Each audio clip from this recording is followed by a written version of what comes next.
तो hello everyone and welcome back to my channel. तो आज हम किस बारे में बात करेंगे वो आपको अच्छे से पता है क्योंकि आप थंबनेल देख के आए हो। तो आज हम लोग जिस टॉपिक के बारे में बात करेंगे वो है सीटेट। सीटेट एग्जाम वो है क्या? बहुत लोगों से सुना है हमने कि वो सीटेट दे रहे हैं या फिर टीचर बनने के लिए उनको सीटेट देना पड़ेगा या फिर अब ये एग्जाम हो गया अब नेक्स्ट हम सीटेट देंगे। तो ऐसा हमने बहुत लोगों से सुना है। तो आखिर ये है क्या? आज हम इस वीडियो में पूरा जानेंगे कि सीटेट के बारे में, उसका एलिजिबिलिटी क्या है, कैसे पास करें, इसके सिलेबस क्या है, कौन कौन से सब्जेक्ट्स, ये पेपर 1 पेपर 2 ये क्या होता है। तो आज हम इन सब के बारे में बात करेंगे। तो सबसे पहले आप लाइक कर दीजिए, सब्सक्राइब कर दीजिए और वीडियो के लास्ट तक बने रहिए। और कमेंट में अगर कोई आपको डाउट हो तो वो आप हमें पूछ सकते हैं, हम नेक्स्ट वीडियो उस पे बनाएंगे। ठीक है? तो जैसा कि हम जानते हैं सीटेट का फॉर्म भरा जा चुका है। 27 नवंबर से ये हमारा 18 दिसंबर तक था डेट। उसके बाद 8 फरवरी से होने वाला है हमारा सीटेट एग्जाम। 2026 में सीटेट एग्जाम होने वाला है 8 फरवरी को। तो सबसे पहले ये सीटेट है क्या? सीटेट यानी सेंट्रल टीचर एलिजिबिलिटी टेस्ट। ये हमारा है एक एलिजिबिलिटी टेस्ट है जो कि आप कुछ एग्जाम्स को पास करने के बाद, कुछ डिग्रीज को लेने के बाद ही दे सकते हैं। तो वो उसके बारे में भी हम चर्चा करेंगे अभी। तो सबसे पहले ये सीटेट पास करना जरूरी होता है क्योंकि ये हमारा क्वालिफाइंग एग्जाम है। इसको आप पास कर लें तो आपको एक सर्टिफिकेट मिलता है। वो सर्टिफिकेट ज्यादा जरूरी है किसी भी और टीचिंग एग्जाम्स को देने के लिए जिससे आप टीचर बन सकते हैं। लाइक बीपीएससी, केवीएस, एनवीएस, ये सारा फॉर्म आता है। कौन कौन से एग्जाम्स इसके बाद हम दे सकते हैं, सीटेट करने के बाद कौन सा एग्जाम के लिए हम एलिजिबल हैं, ये भी हम देखेंगे इस वीडियो में। तो वीडियो बहुत इंपॉर्टेंट है, आप लास्ट तक बने रहिए। So let's continue. तो ये एग्जाम होता है हमारा, 2 पेपर होता है इसमें, पेपर 1 और पेपर 2। पेपर 1 होता है 1 to 5 के टीचर बनने के लिए। अगर आप चाहते हैं कि हम 1 to 5 के टीचर बने तो आप पेपर 1 दीजिए। अगर आप चाहते हैं कि हम 6 to 8 के टीचर बने तो आप पेपर 2 दीजिए। लेकिन इसके भी कुछ कंडीशंस हैं। अगर आपको पेपर 1 देना है तो आपको 12th पास करना होगा और यहीं अगर आपको पेपर 2 देना है तो उसके लिए आपको ग्रेजुएशन पास होना जरूरी है। तो यही पेपर 1 और पेपर 2 यही है। पेपर 1 हो जाता है कि 1 to 5 के टीचिंग के लिए ये भी एग्जाम होता है 2.5 आवर का, और पेपर 2 वो होता है 6 to 8 के लिए, ये भी एग्जाम होता है 2.5 आवर का। और इसमें भी मार्क्स होता है टोटल 150। और इसमें क्या कहते हैं, पेपर 1 में भी 150 मार्क्स का होता है, पेपर 2 भी 150 मार्क्स का होता है। और ये दोनों एग्जाम एक ही दिन होने वाले हैं। वो शिफ्ट 2 करके 2 शिफ्ट में एग्जाम होगा। पेपर 1 पेपर 2 दोनों एक ही दिन होगा। तो ये एग्जाम्स होते हैं कि आप अगर चाहते हैं कि हम 1 to 8 के टीचर बने तो आप दोनों ही पेपर दे सकते हैं। लेकिन कंडीशन ये है कि आपको कोई एक डिग्री डीएलएड, बीएलएड या बीएड ये सब हो, 1 to 8 के टीचर आप बन सकते हैं। अगर ग्रेजुएशन आपका पास है तभी आप 6 to 8 के बन सकते हैं। अगर आप सिर्फ 12th पास है तो वो आप सिर्फ 1 to 5 के टीचर बनने के लिए एलिजिबल हैं। तो सबसे पहले हम बात करेंगे कि ये हमारा पेपर 1 का सिलेबस क्या होता है। Now let's talk about the syllabus. तो हमारा पेपर 1 का सिलेबस पहले हम डिस्कस करेंगे, देन हम बात करेंगे पेपर 2 के सिलेबस के बारे में। पेपर 1 का जो सिलेबस है वो होता है 150 मार्क्स का क्वेश्चंस होता है। तो उसमें 30 मार्क्स का 30 एमसीक्यू होता है हमारा सीडीपी का, यानी चाइल्ड डेवलपमेंट एंड पेडागोजी हमारा होता है 30 मार्क्स का, 30 एमसीक्यू होते हैं। और नेक्स्ट हमारा होता है एक लैंग्वेज पेपर 1, आप इसमें इंग्लिश, हिंदी या कोई चूज कर सकते हैं, वो भी होता है 30 मार्क्स का, 30 एमसीक्यू। और उसके बाद लैंग्वेज 2 वाला पेपर भी होता है, इसमें आप मान लीजिए एक में आप इंग्लिश चूज करिए, एक में आप हिंदी चूज करिए। तो लैंग्वेज 2 पेपर भी होता है, वो भी हमारा 30 मार्क्स का होता है, 30 एमसीक्यू होते हैं। और फिर आता है हमारा ईवीएस। ईवीएस भी हमारा इन्वायरमेंटल स्टडीज हमारा होता है 30 मार्क्स का और 30 एमसीक्यू। और फिर हमारा मैथमेटिक्स 30 मार्क्स का, 30 एमसीक्यू, टोटल हो गया हमारा 150 मार्क्स। और ये एग्जाम पेपर 1 150 मार्क्स का होता है। पेपर 2 भी, अब हम पेपर 2 के सिलेबस के बारे में बात करेंगे, पेपर 2 भी 150 मार्क्स का होता है, जो कि हमारे 6 to 8 के लिए होता है। इसीलिए इसमें आप स्ट्रीम वाले हो जाते हैं कि 6 to 8 में तो साइंस स्ट्रीम, आर्ट्स स्ट्रीम ऐसे भी होता है। तो पेपर 2 का सिलेबस भी सिमिलर ही है, बस थोड़ा सा डिफरेंस है कि इसमें आपको जैसे पहले हो गया चाइल्ड डेवलपमेंट एंड पेडागोजी, ये हमारा इसमें भी है 30 मार्क्स का, 30 क्वेश्चंस, 30 एमसीक्यू। और ये आप ग्रेजुएशन पास है तभी दे सकते हैं, ये याद रखना। उसके बाद हमारा हो जाता है लैंग्वेज पेपर 1, उसके बाद वो भी होता है हमारा 30 मार्क्स का, 30 एमसीक्यू। और लैंग्वेज पेपर 2 वो भी होता है हमारा 30 मार्क्स का, 30 एमसीक्यू। उसके बाद हमारा पेपर 2 में होता है मैथमेटिक्स एंड साइंस या फिर हमारा सोशल स्टडीज। सोशल स्टडीज में हमारा आ जाता है हिस्ट्री, ज्योग्राफी, सिविक्स और टीचिंग मेथड्स। और हमारा मैथमेटिक्स एंड, तो हमारा मैथ्स एंड साइंस अगर आप चूज किए हुए 12th में आप मैथ्स एंड साइंस लिए हैं तो आप उसमें उसका एग्जाम देंगे। तो उसमें आपको 60 क्वेश्चंस रहेंगे 60 मार्क्स के। या फिर अगर आप आर्ट्स स्ट्रीम से हैं तो आप सोशल स्टडीज के क्वेश्चंस रहेंगे 60 क्वेश्चन 60 मार्क्स के। तो आप अगर ये भी 150 मार्क्स के होते हैं, पेपर 2 भी, पेपर 1 भी 150 मार्क्स के होते हैं। कट ऑफ के बारे में हम जानते हैं हम। तो आप पेपर 1 दे रहे हैं, पेपर या फिर पेपर 2 दे रहे हैं, या फिर पेपर 1 एंड पेपर 2 दोनों दे रहे हैं, तो आप 150 में अगर जनरल से हैं तो 90 मार्क्स लाइए, आपका क्लियर हो जाएगा, यानी आप क्वालीफाई कर जाएंगे एग्जाम। और अगर आप ये एससी एसटी से हैं, ओबीसी से हैं, तो आप 82 मार्क्स लाइए आउट ऑफ 150, आपका ये क्वालीफाई हो जाएगा एग्जाम।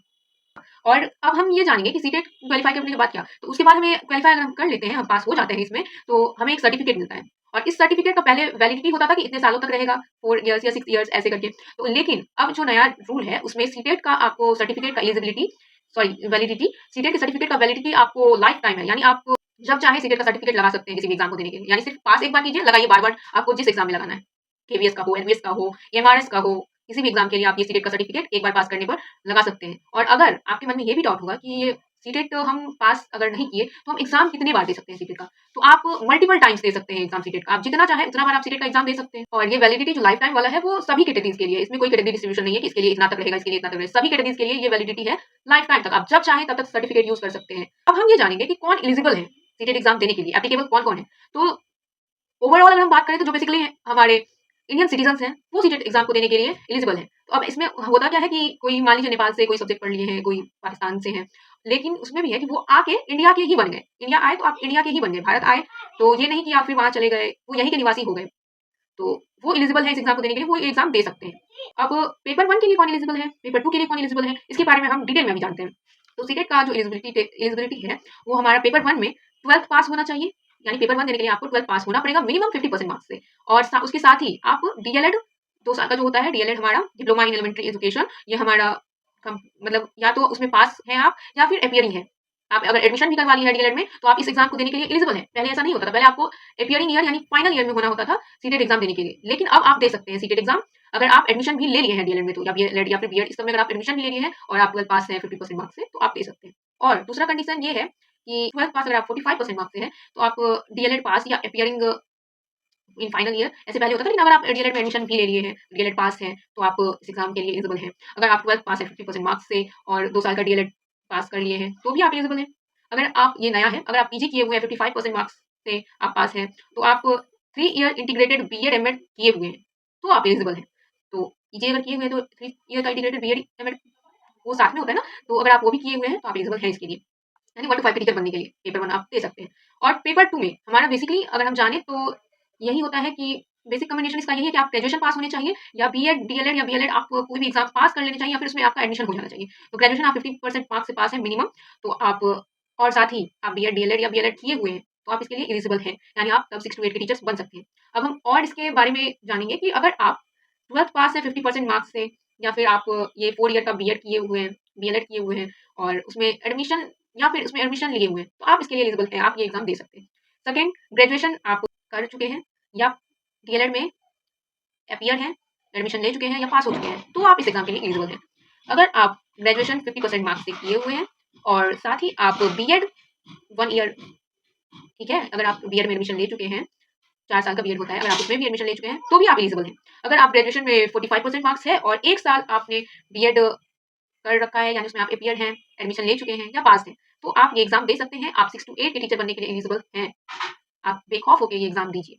उसके बाद अभी ये नया वाला जो है पीजी वाला, तो अगर आप 55% मार्क्स है पीजी में और आप 3 साल का इंटीग्रेटेड बीएड एमएड किए हुए हैं, तो आप इस एग्जाम के लिए एलिजिबल हैं। आप पेपर 2 दे सकते हैं, पेपर 1 एंड पेपर 2 बोथ आप दे सकते हैं। तो शॉर्ट में अगर हम जाने तो पेपर 1 में आप ये जो न्यू रूल निकला है उसके हिसाब से आप 12th पास हैं और डीएलएड में एडमिशन है तो आप दे सकते हैं, और बीएड सब में भी अगर आपका एडमिशन है तो भी आप दे सकते हैं। और पेपर 2 के लिए भी अगर आप ग्रेजुएशन पास हैं और डीएलएड या बीएड आप एडमिशन कर चुके हैं तो आप इसके लिए एलिजिबल हैं, आप सीटेट दे सकते हैं। और साल में 2 बार ये होता है हमारा, एक हमारा होता है जनवरी या फरवरी के टाइम में और दूसरा हमारा होता है जुलाई के टाइम में, जुलाई अगस्त के टाइम में। तो 2 बार होता है, तो आप अगर इस बार भर दिए हैं तो एग्जाम दीजिए और आप जुलाई अगस्त में भी भर सकते हैं। तो अभी से तैयारी कीजिए, आप जुलाई अगस्त वाला एग्जाम दे दीजिएगा।